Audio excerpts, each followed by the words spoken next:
Bonjour, mon nom c'est Dina Buhari et mon matricule c'est le 113-72943.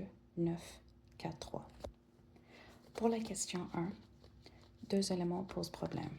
D'abord, le syndicat adopte une position très rigide, basée surtout sur le rapport de force et les menaces de grève. Ça ne correspond pas vraiment à l'approche gagnant-gagnant en ressources humaines qui vise plutôt à la collaboration et à la recherche de solutions communes.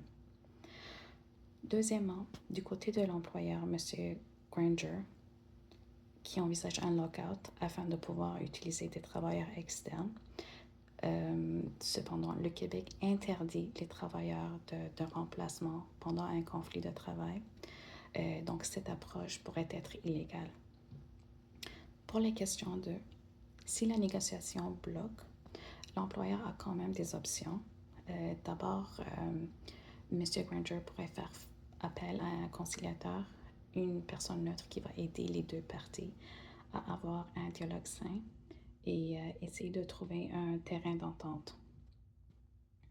Ensuite, il pourrait avoir recours à la médiation. Par exemple, ça pourrait être un intervenant externe qui aiderait à améliorer la communication et à trouver des compromis, sans imposer de solution.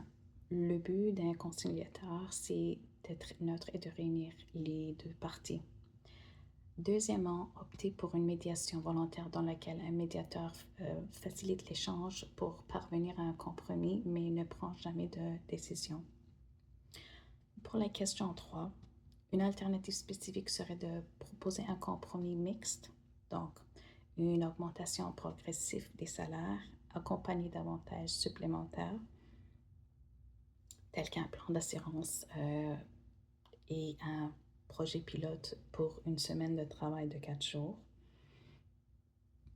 Et pour que ça se réalise, les entreprises doivent être claires sur leur situation financière et le syndicat doit accepter de faire des concessions.